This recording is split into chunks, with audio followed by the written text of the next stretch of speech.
Good evening, friends, and we are back again together. Me, Nagu Chidambaram, and Geeta Nagu. And the interesting topics for today is going to be announced again by Geeta Nagu. Geeta, so what are the topics that we are discussing today? Rajesh, from your chapters today, we are going to discuss about how to strengthen your team and boost their morale during crisis, a period like this.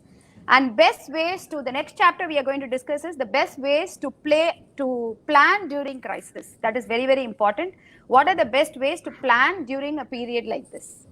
These are the two topics. Fantastic. So apt topics for the time. One is for business. Second is also for business, but indirectly through the morale of the team that's there with your organization. And suddenly we don't feel our team members as team members. We feel like them being soldiers who really need to fight this situation along with us as heading the team of the team that is there in the organization, the staff, the employees. I guess every entrepreneur today is leading from the front, and he's the guy who wakes up first, goes to sleep last, and makes sure that the team is always charged at all points of time. What is critically important today is the confidence of the team in the organization and in the leadership. So every entrepreneur is playing a fantastic leadership role, leading from the front, and the core focus is bringing the team together, making their morale high by training them, improving their productivity, giving them education, giving them training, hand to hand holding, shoulder to shoulder walking, and making sure that they are fully confident, their jobs are secure, their salaries are coming on time, the company is taking care of them, and they are also creating a roadmap in spite of the scenario on the way forward. Nagu, what's your take on this topic of employee morale? No, it's a very important topic, and you've come out with it very nicely. And these are all pertinent topics as we keep talking every day about it. Now, this subject assumes a lot of importance because today it's a very different scenario where people have never gone through this. So they all think that how do I move forward? It's very essential to build the team because you're now like the captain of the Indian cricket team. So if you can play that kind of a role and start understanding from there how to play. So basically, I feel if we can break this process or set up a process, break it down to steps on what needs to be done, step 1, 2, 3. I think the primary thing would be to come with a game plan and to be honest and truthful about the game plan, express it well ahead so that it's not just clarity for you, it's clarity for the team as well. It's fantastic. It's not that you need to play a hide and seek game. And I personally don't believe in the hide and seek game because I don't think it's a strategy at all. It's a bad strategy. Saying something.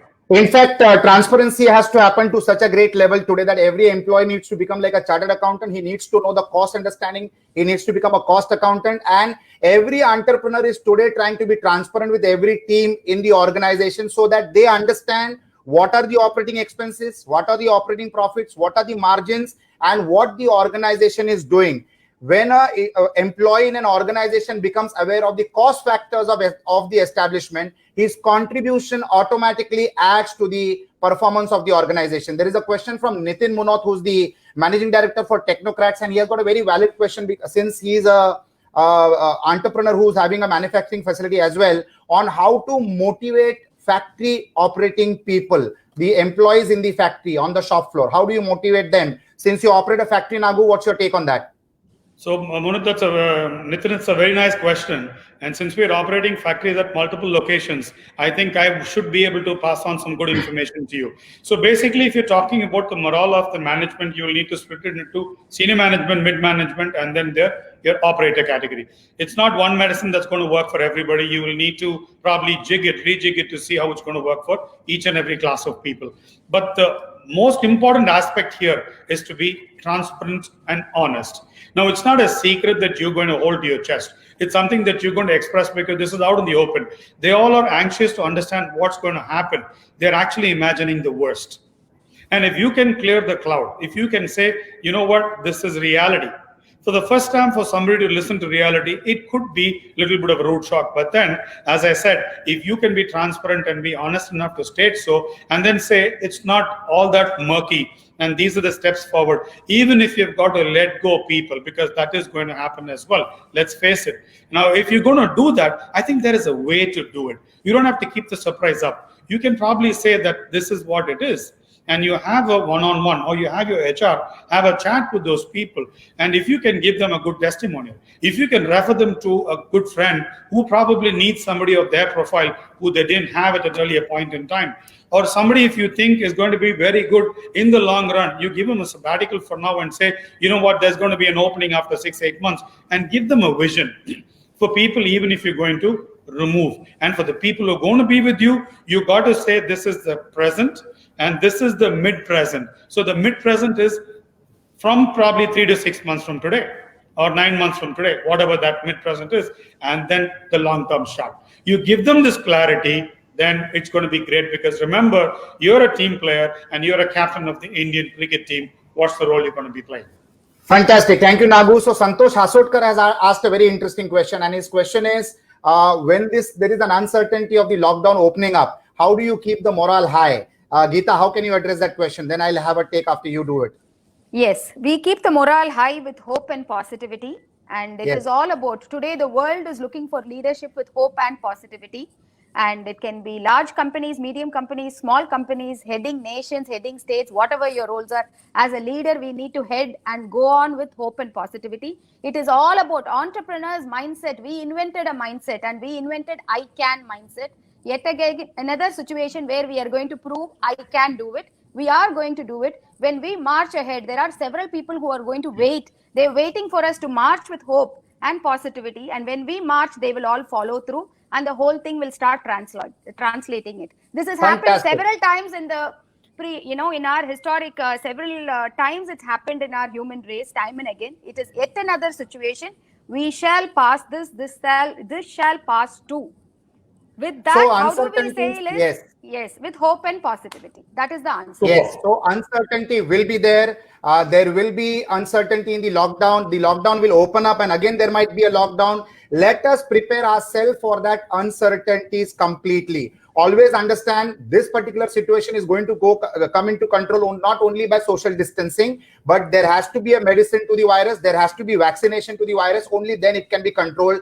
It is impossible for you to talk about social distancing when you catch a train in Mumbai, or when you go to the bus stop, or when you go to a shopping mall. It is impossible for maintaining social distance. So let us fine-tune our business models. The team needs to understand and strategize on how we can effectively operate in spite of there being a partial lockdown. It is all the preparation in the mindset. The team morale can also be improved by getting them more involvement, by giving them more delegation of not only responsibility but also authority. When an employee gets authority from the team management, they feel respected, they feel wanted, and they feel loved. So we need to be doing that. We need to pass on the authority. As entrepreneurs, as business owners, we are also every day engaged with the team into meetings where we take their suggestions. We implement the policies to be implemented, but the team, the employees are the people who manage it on the ground level. So we take their inputs and we get them implemented. Also, what we see generally in a work practice is the team which makes a plan for an activity is different. The team which does the activity is different, and the team which monitors or takes a review of the activity is different. Now, no different teams. Every person in the organization is going to be a part of planning the activity. Second is he's going to be a part of executing the activity, and third, he is also going to be responsible for reviewing not only other people's feedback on how they have performed, but also self-feedback. And it runs from the top to the bottom, from the owner to the peon of the organization. So these are going to be the change times, and this will definitely give a positive impact to every employee in the organization, which will ensure that there is high morale. What's your take on that, Nagu? No, I think it's bang on. You've mentioned everything out right. So people will have to bring it out, they will have to implement it, and they will have to stand up to it. And the best part is, actually, in a crisis is when a lot of good things happen. In fact, if you start moving very closely with the team, expressing everything, expressing yourself, expressing the market, understanding what they have to say, and in the whole bargain, if you can be empathetic, then you've built a rock solid, bulletproof team. And this team is going to work together like a family, which you never even imagined before. So in all of these situations, there'll be some fantastic results coming out of it. We just need to look forward towards it. At the same time, we need to talk to the next topic. The next topic is what are the steps that one needs to take in crisis management of business. So friends, in uncertain times, the best planning happens. You can plan You have to calculate your resources. You have to make a SWOT analysis, your strengths, your weakness, your opportunities, and your threats. You need to do a SWOT analysis of yourself, of your team, of your resources, of your organizations, of your market, of your competition, and of your customers. Once you do that, you will be able to clearly identify the need in the market. All the entrepreneurs needs to make a self-assessment of the business that they are doing and how this COVID-19 situation is going to impact your business. Everybody needs to understand one thing: irrespective of the business that you do, you're already rich with experience, you're rich with infrastructure, you have got a great trained, motivated team in place, and the most important asset of any organization today is the trust that you have built with your existing customers. For businesses which are going to take time to come back to normalcy, these businesses should immediately get into some parallel businesses with the same customer base, the same staff, the same team, the same technology, but with a new product or a new service for the offering, so that alternate revenues can be built. And as an entrepreneur, you need to be understanding one aspect, that you're responsible not only to put food on the table of your family, but you're responsible for putting up the food on the table for every employee, every vendor, and making sure that the customer is getting more value than he ever expected in the past. Geeta, what would you like to add to that? Very well said, Rajesh. That is absolutely the right thing. And the best performance emerges only during crisis. I firmly believe in that. These are two main aspects which we have to address now. Is you, in your professional, business and personal life, just write list of all aspects and see how you are going to mitigate the risk, which is going to be which is currently happening and which you foresee to happen. Those are the things which you need to mention and jot it down. And also another area to address now clearly is stop loss. Stop loss is in three areas. One is loss of energy, loss of time, and loss of money. All three, this has to be re-evaluated. And wherever you need to stop loss, you need to stop loss. Those decisions also has to be made in today's scenario. Fantastic. So time management, money management, and resource management has taken precedence over everything else, absolutely everything else. And cash management for the next 6 months to 24 months need to be absolutely crystal clear. Friends, one advice or one suggestion that we would like to make is be as light as possible as far as debts are concerned. Please understand one thing: the best financer for any business is your customer, and your customer is your customer if you give him great price, fantastic value, more value than what he's paying, and a mind-blowing customer service. You need to have the trust built of the customer on your organization forever. You need to describe in action on how you are different from the other people in the sector and in the market. So these are going to be critically important. Your best banker is your customer, and you actually, as an entrepreneur, and your team of professionals or your resources in the organization are the custodians of the customer's trust and the money that he's paying you. What would you like to say, Nago, on this? All right, I'm trying to get more. You've given some fantastic points, and Geeta's also expressed it very well. I'm just trying to see if we can get into a breakdown of what needs to be done in terms of planning during these challenging times. Because for instance, I should bring out that we being in various verticals of property development, property leasing, automotive, and cinema, each of it is so different. And I just cannot wear one hat and hope to solve all of the issues, or rather all of the situations, thinking that it's all the same. It's not the same. The pandemic is same, but then the impact that it has in each of the businesses are so different. Like, for instance, if you take the automotive, we have clearly gone into saying, okay, let's take a step-by-step approach. The facilities which are there in Chennai and the facilities which are there in Madurai, each of it is different as well. It cannot be like automotive, therefore take a call. It cannot go like that. So you go into a best case or a mid case and a worst case scenario. Define a workflow, a process. How would you do it if you started the company and if you started the activities for that kind of a business? Now, you're used to a given flying business, but you'll have to say, let me see if it's going to be at this, or at that level. Similarly, you start looking at it on a totally different platform when it comes to a property leasing, because property leasing have different horizons, like, for warehousing or retailing, office space. Each of it has its own requirement. Or if you look at property development today is fantastic, because that's like everybody's wanting a villa. They want to put a roof on top of their heads. They want a hard asset. And a villa is what they all prefer, because that's the best form of asset today, because land ownership is there. That's great. So that's totally a different call that I will need to take. Now, similarly, if I get into, let's say, for instance, the theater division, that's like, I'm hoping that has to open as quickly as possible. Now it looks like that's going to open the last. So I need to have a clear plan for that as well. So planning is key for each and every step of the way. And you came out with a very nice concept called trigger. If you can come Yes. out and explain that, I think that's going to be mind-blowing for everybody there. So you need to, yes, the trigger situations are situations where you need to react on a particular pre-decided format. For example, if the market is opening up slow, then what is your action to the market? For example, if the interest rates are going to go high, then what is your reaction to that? For example, if your customer is going to find it more difficult to get finance from the industry, then what is the reaction to that? So create your trigger points and take decisions accordingly. Being proactive is critically important. What is more important than cash management today is decision management, is time management. You need to take the right decision at the right time, and you need to get into the action of that decision very, very quickly.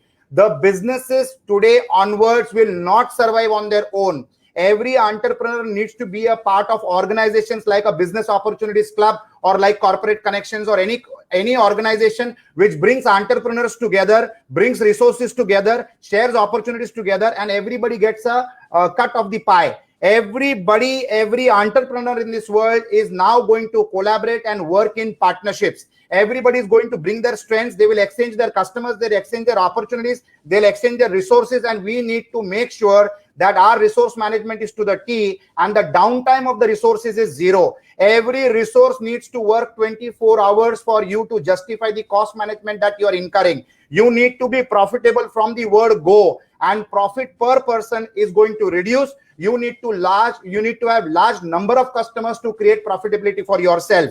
I would like to say that normal profit in business is called business. Abnormal profit in business is called cheating. The situations of abnormal profits are gone. It is a very realistic market. The customer is going to be absolutely well educated. As a businessman, you have to be realistic on the margins that you are going to be earning. You need to be realistic on what is your due share in terms of profits from the customer. In a monopolistic situation, whenever a vendor or a businessman or an entrepreneur takes advantage of a customer, then when the situation becomes normal, the customer moves to the competition. So we need to be aware about this. We need to have very empathetic feeling towards our employees, vendors, and customers. And the customers also need to understand our business with great level of transparency. Only then he will invest his hard-earned money in you, and only then will you sustain, survive, and grow. Geeta, what would you like to add to that? Rajesh, very rightly said. And this is the period for all the entrepreneurs, all the professionals, for everybody to be thinking very clearly and to make very sound decisions. At this time, if anybody is going to make any hasty decision out of fear, out of impulse, then that is going to be hurting them a lot. If people are going to be very casual in decision making, that is also going to be hurting them a lot. If people are making decisions out of overconfidence, that is also going to be hurting them a lot. So now is the time for very clear thinking skills and sound decision making, which happens through deliberation, introspection, and you vet your ideas with a lot of veterans in the industry, and then you come with a very foolproof and a sound plan. That is very, very important. So there are a lot of books on, I would recommend Art of Thinking Clearly. It's a fantastic book. All entrepreneurs will have to read that book. It must be available in Amazon. So thinking skills is very, very important, and we need to make sound decisions. That's my personal recommendation. Thank you, Geeta. And people who don't have time to read books, please get connected with people who read a lot of books and get them read in a day's time, so that you have read all the books that that person has read. So that is another smart idea. I would like to read another book for this question, that is Nagu, How to Maintain Self-High Morale for Productive Output. That is a very good question from Krishna Mule. So Nagu, you can address this question, and this is the last question that we take. How to maintain no, I didn't see that question. What is that? How to maintain self-high morale for productive output. So it is talking about how an entrepreneur should need to be motivated all the time. So as an entrepreneur, even if you're as a team member, if you're an entrepreneur, that's fine. Even if you're a team member, it's the same story, because there's no difference today. You need to understand that your productivity is going to add to the productivity of the organization, and the productivity of the organization is going to ensure all around growth for you, growth with the organization, growth for the customer, and growth for the supplier. So it's very important that you start gauging your own productivity, and you will have to be a facilitator. It's not enough if you say, if you are productive, it's enough. No, you are productive to start with, and then you need to make sure that you facilitate the receiver and the payer. Every person has a receiving end and a giving end. input, output. You're only in the middle. You're actually in the middle of a long chain. If you can understand that, and if you start saying, I'm going to make sure that I've lent my hand to receive it and put my hand out to give it, then you've actually shortened the gap. And if everybody can think in this direction, it's going to be absolutely perfect. The whole key is planning, planning, planning, and please revisit your plan to a much closer extent rather than doing a quarterly, monthly, do a weekly, and get into a daily monitoring if required on critical triggers. So friends, that was a fantastic interaction with you. We'll be with you again tomorrow in the evening at 4:15 p.m. sharp. As a closing shot, I would like to give a message to all entrepreneurs that gear up. The best opportunities of our life are on the way. India is playing a leadership role. There are umpteen number of opportunities. Get associated with the right people, partner with the best organizations, partner with the best vendors, get into forward integration, get into backward integration, make cost calculations, involve your team into all your decision making, take their suggestions, implement them very regularly, make them feel proud about it, make them lead from the front, support them, train them, groom them, be with them, eat with them, talk to them all the time, be in connection all the time, be alive, be attentive to their efforts, and keep giving feedback, keep taking feedback from the team. Have a very robust organization, identify other robust organizations, start getting associated with them, be in a group, have a list of positive people in your life, keep reading those positive people all the time, be in touch with them, ideate, validate all your decisions, and move forward and capture this glorious opportunity which is unfolding very, very shortly with the lockdown opening up, although it will be in stages, but still be optimistic, positive, and encash whatever comes your way. Wish you all the best. Have a God bless future, and I'll see you again tomorrow in the evening at 4:15 p.m. Thank you. See you, everybody. Nagu Chidambaram here signing off, and I'll catch you up at 4:15 tomorrow evening. See you tomorrow at 4:15 by Geeta Nagu. Thank you so much.